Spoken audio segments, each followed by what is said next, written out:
So, nandyan kayo sa kabila. Okay? The patient. But this I am doing, I am demonstrating things, I'll do this on the other way around. Okay? So, ang sabi is, hold your catheter like this. Okay? When you are at your practice,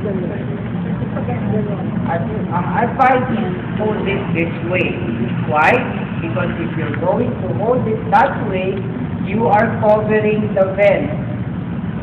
No? Pagka ganyan ang nangyari, do not expect for any backflow.